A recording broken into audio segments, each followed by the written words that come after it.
what the fuck, man? But yeah, anyway, that's that.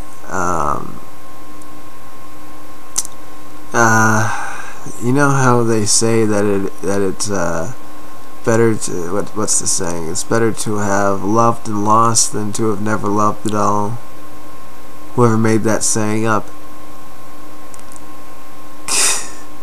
can go screw themselves, okay? They can go screw themselves. I'm kidding. There's truth to that. There's absolutely some truth to that, of course. But, you know, when you're trying to get over that love, it kind of doesn't matter to you in your head. You know, that saying, when people tell you, well, it's better to have loved and lost than to have never loved at all. You just want to fucking punch that person in the face.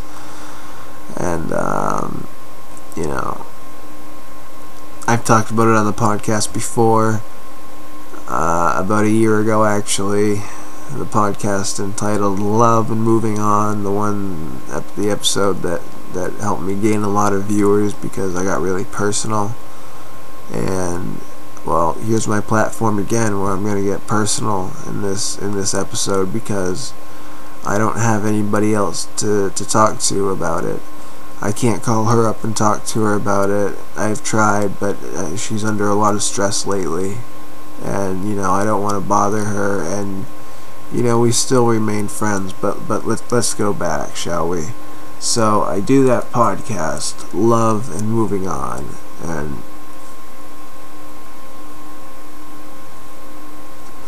you know, at that time, I figured, you know, that's what I have to do. I have to move on. And, you know, that was at the time that I was going to start that process. And, you know, of course, at the end of that podcast, I mentioned, you know, watch that girl right there. Give me a call. And, you know, a couple days later, because we hadn't talked in a while, so it's like, alright, I guess this is the time. Of all the podcasts that I had done up to that point, that just had to be the first one that she saw was that podcast. And, you know, it touched her a bit. I mean, she never outright said that it touched her, but I could, clearly the fact that, you know, we talked about it and everything. You know, and as soon as we talked, she's like, are you going to do another podcast and say that you talked to that girl? You know, and the fact that she did give me a call and that we talked and we ironed things out, and I just got hooked right back in. And then, you know, we started making plans again about me going out there to see her. And, you know, she tells me that you know, I haven't been with anybody because I have been waiting for you to come out here, because you said you were gonna come out here, so I've been waiting for you to come out here, and blah blah blah and all this. And I'm like, oh wow, interesting. And, you know, we had a good talk, and it made me feel better. And so, you know, the plans were set back in motion of me going out there to visit her. And, you know, even though that podcast was done back in November, and it wasn't until June of this year that I made the trip out there. But I did indeed make the trip out there. And for me, that was my one opportunity that I had left to try and, you know, make things work between her and I. And considering that I'm back here at home in bed, clearly I failed. I failed. I didn't get her back. And, you know, our relationship was kind of weird as it was anyway. We've never like officially been together, like officially, but we were kind of unofficially together, as, you know, is the way things went, I guess you could put it.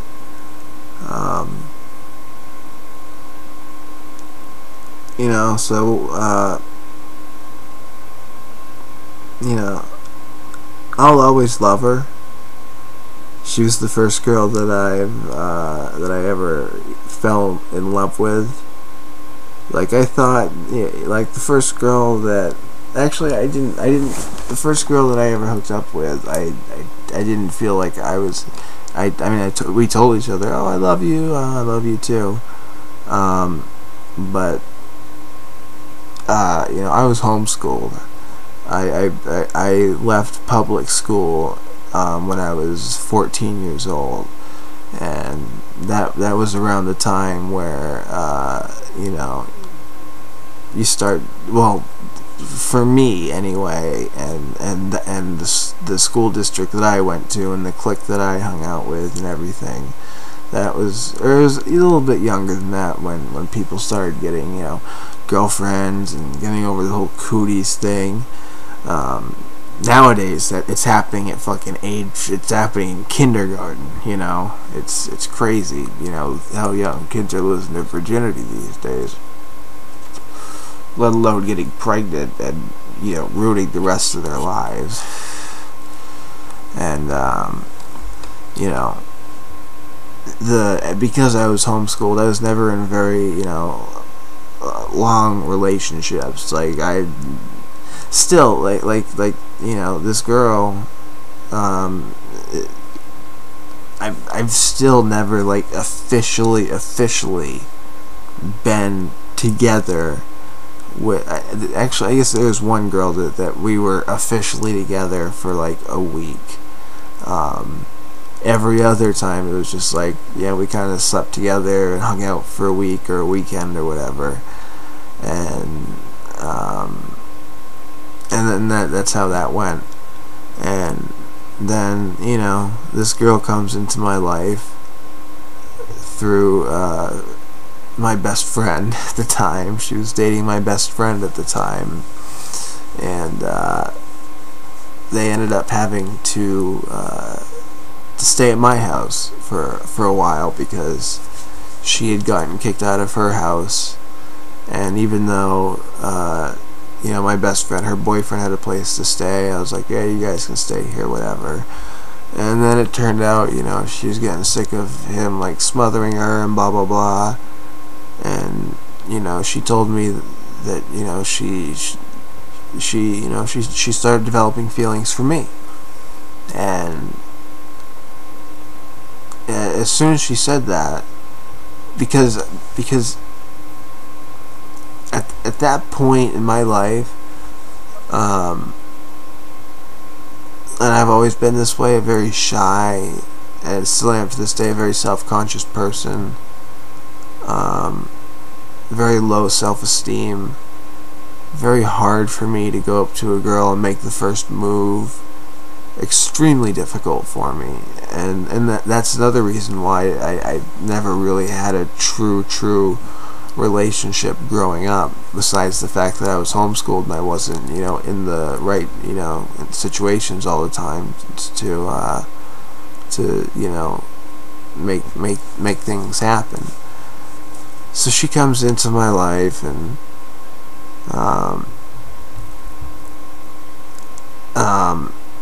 and she's, you know, she's my best friend's girlfriend, so that's how I look at her. I look at her as a good friend. We find out we have so much in common, it's uncanny. We'll always, I hope anyway, that we'll always be close friends. I don't think there's any way that we can't be. You know, we've both come to the conclusion that, you know, whether we're together or not, we were meant to come into contact with each other.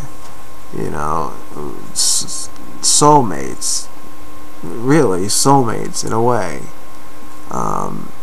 It was like this destiny thing, especially where, you know, her stepfather and my dad go way back. There's just so many little things that go into what made our friendship, relationship, something out of the ordinary.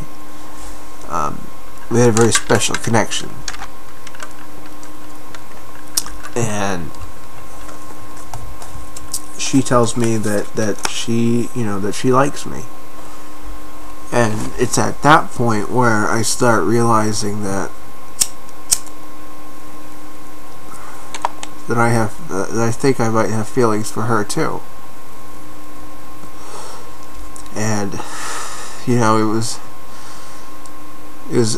lot of it was because I was very lonely at the time, extremely lonely at the time.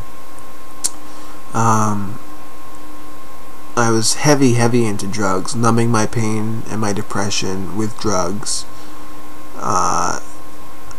And to have this girl, in my opinion, this beautiful girl, exactly my type, this, punk rocker, goth kinda. I mean, she wasn't in her full goth phase at that point, but she had a big goth phase, and all that. Just completely my type of girl, 100%, and just the way things, how innocent she was about trying to get closer to me. I remember she'd like when her boyfriend, my friend, would leave, she'd hop up on my bed and go right there at the end, she'd do her makeup and stuff like that, and like that, I think that was her excuse to kind of get on the bed, and she'd slowly end up moving her way next to me, sitting next to me on the bed. And what she'd do is she'd start like tickling me, and we'd just laugh, and I'm just like, stop it, I was very shy and very self-conscious, and then in my mind I was still like, she doesn't want anything to do with me, I just, such low self-esteem.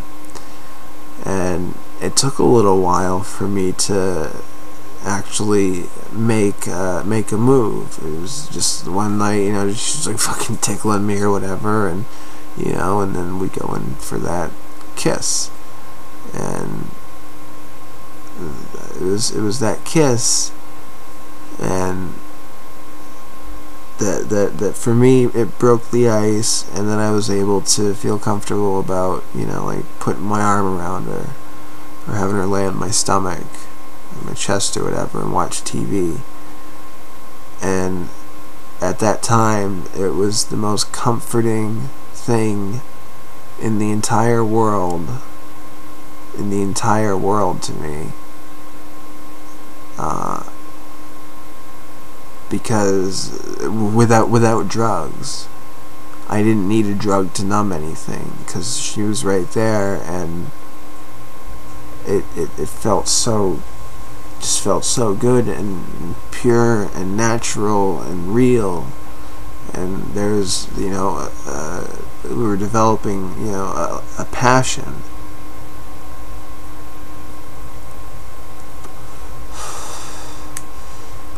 I'm not going to go intimate into like the first time that we slept with each other, but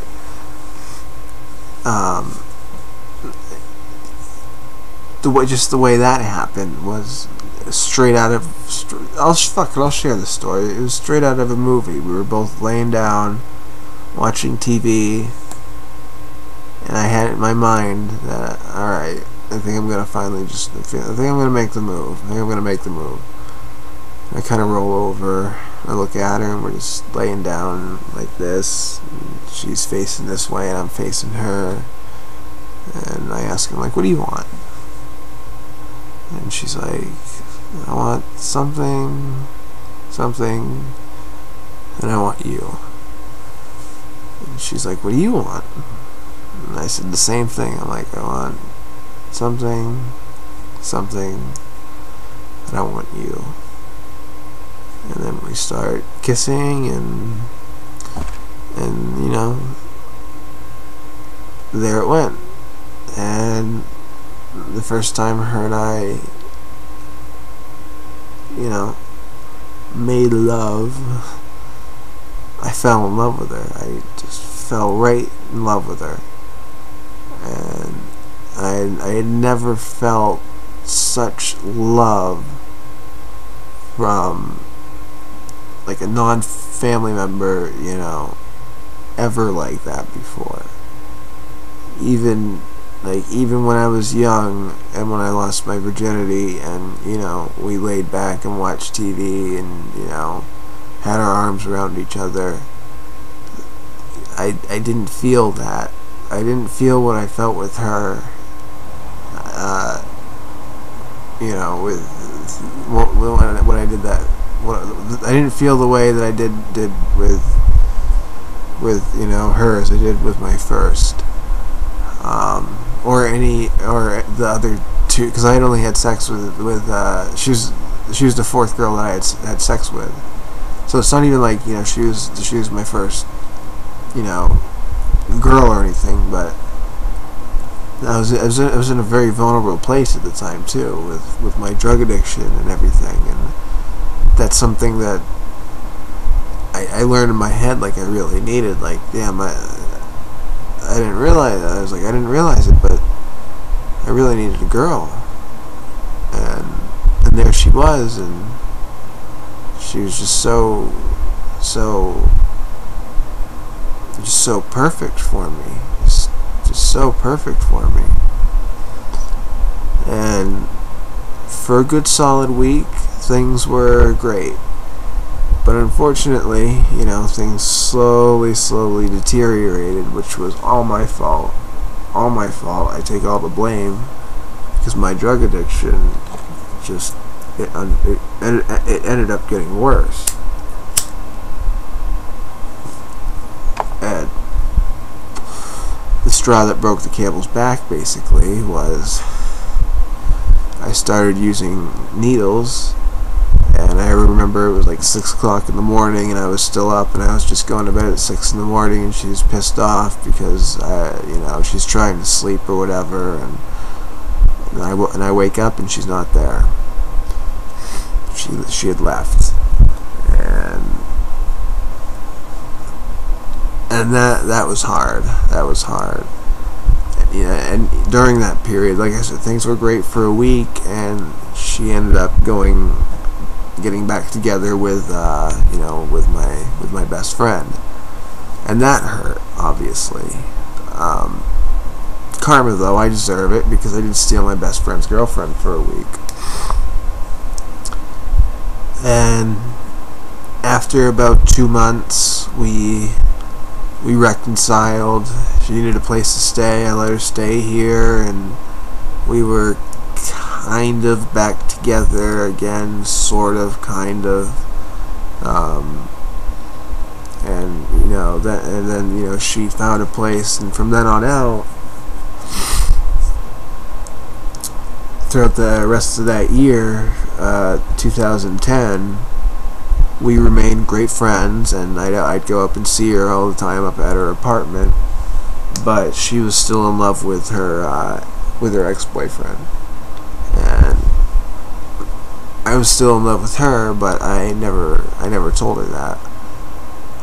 In fact, I remember, I believe it was the weekend of my birthday.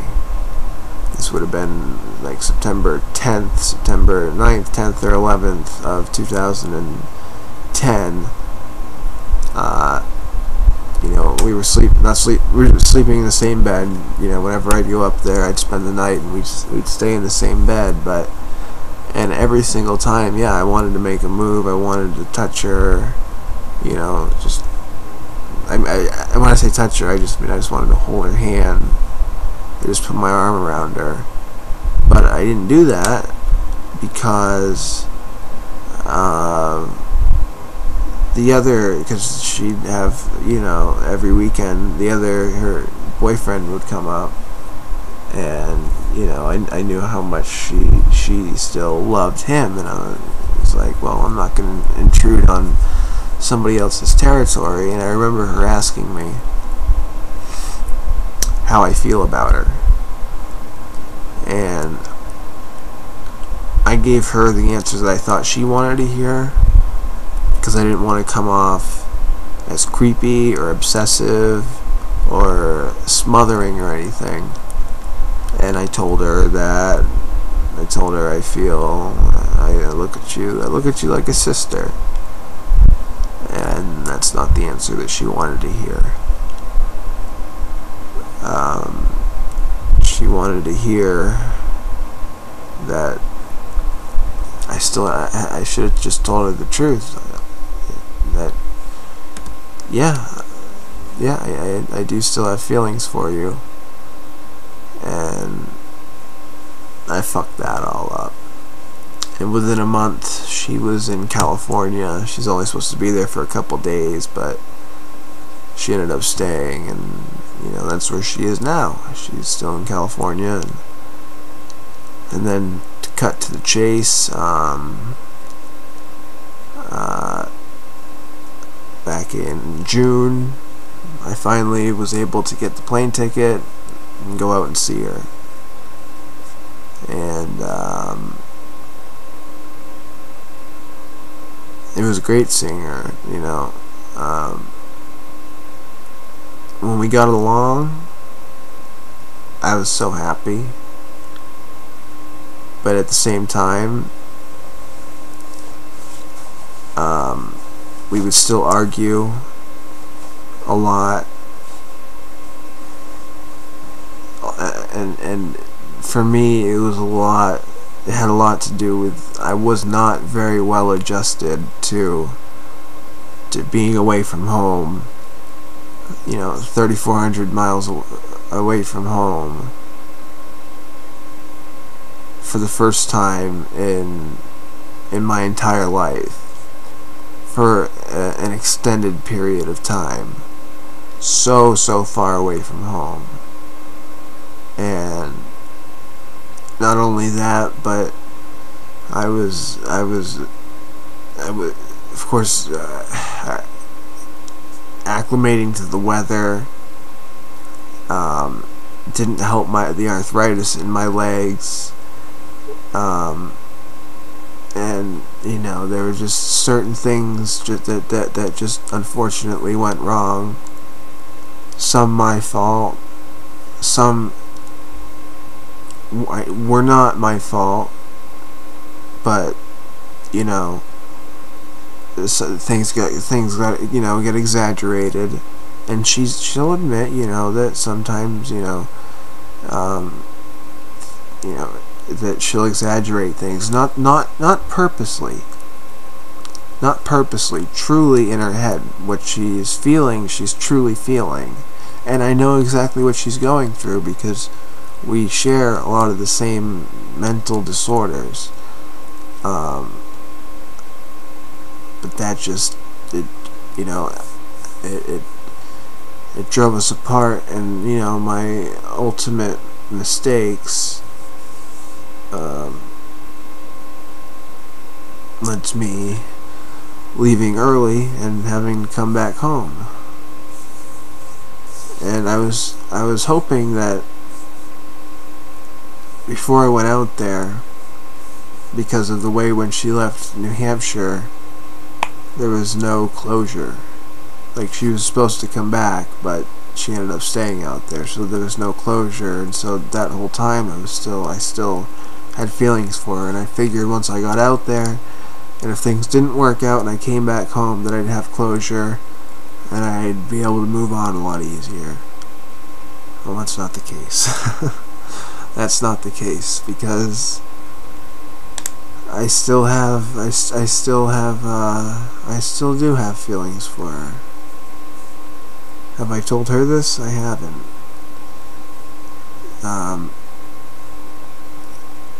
It's because I'm scared to, because I know what she's gonna say. It's gonna be, not, I hate you, man, blah blah blah, this, that. She'll always care about me. I'll always care about her. But when I have that conversation with her,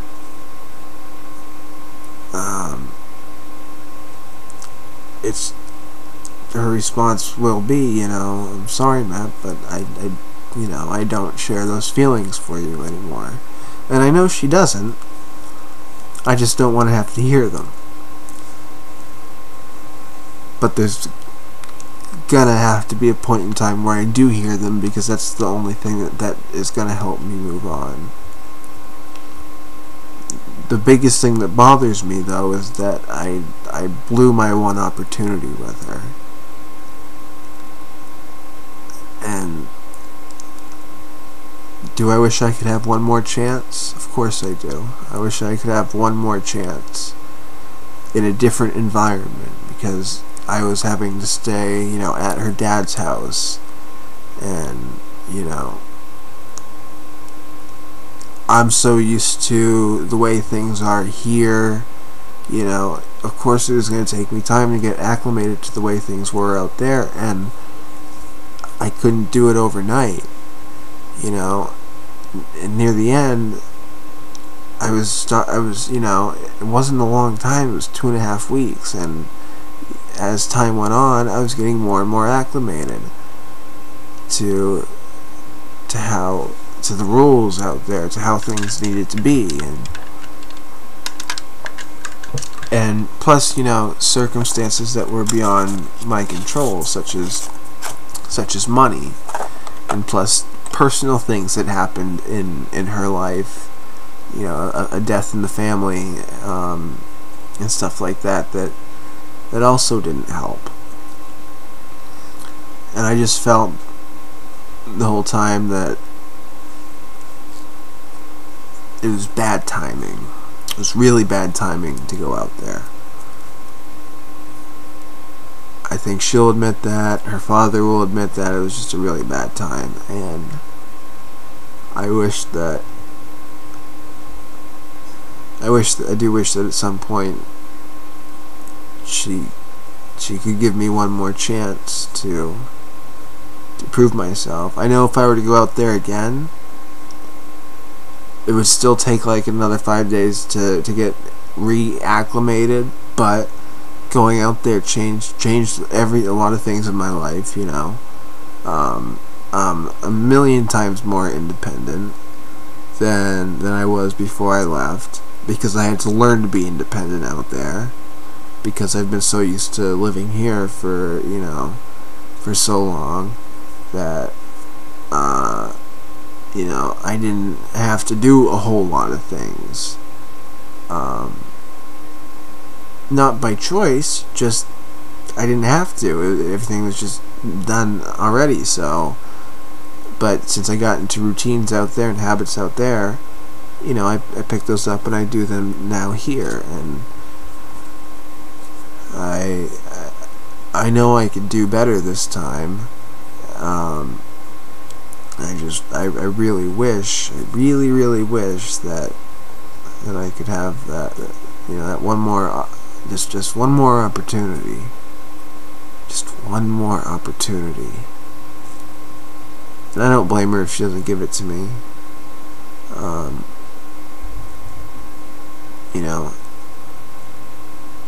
She deserves somebody good. Not that I'm a bad person, but she has like specific requirements kind of for the guy that she needs, and I fit some of them. I fit the long hair, I fit the taste in things, the quirky things that we have in common. But there's things that I guess I don't fit the requirements for. And it breaks my heart. It does. She's, like I said, I've never fallen harder for anybody in my entire life. And no matter what happens,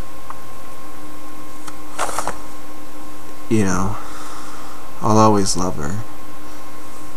I will always love the girl. have love for her. And I'd like to believe that she'll always have love for me. I believe she said that before, like, I do have love for you. I believe those were her exact words, actually. Or maybe somebody else said it. I can't remember.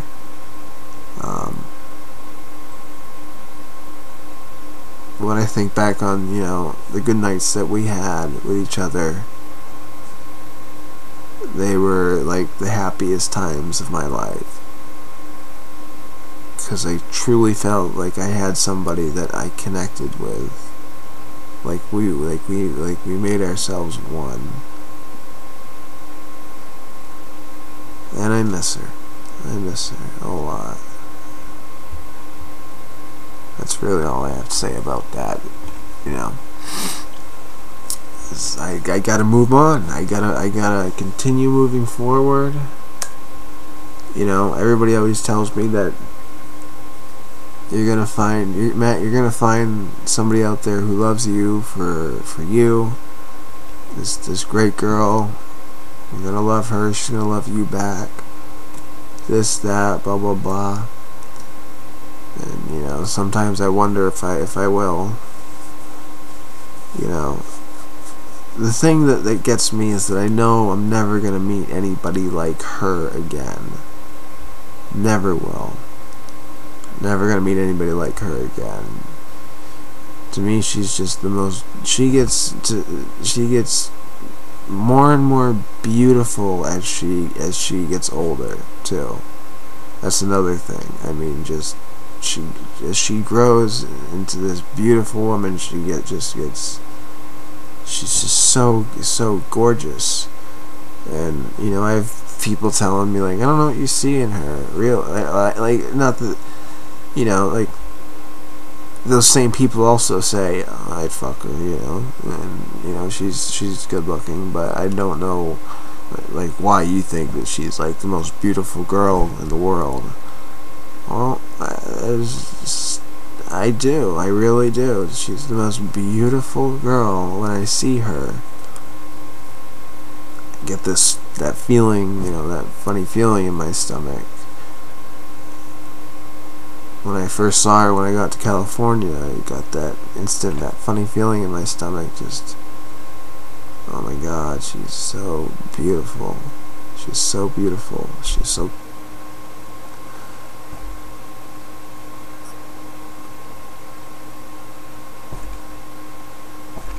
Well, it is what it is. There's nothing I can do about it. There's nothing I can do about it anymore. Except move on. So, ladies, I'm single. I'm looking. You look like that girl right there. You're my kind of girl. I just needed to get some of that off my chest. So, that's it, ladies and gentlemen, for this edition. My name is, of course, and always will be, Mr. Matthew Rocky Daniels. But I do go by Matt. You should know that. You can reach me at jesumcrow.weebly.com, facebook.com/mvzmatt, twitter.com/Mr. Matt Daniels or something like that. I can't fucking remember. Or you can email me at mattcontin@gmail.com. That's mattcontin@gmail.com. Get it? Matt Contin, Matt, in a continuous release form. Peace.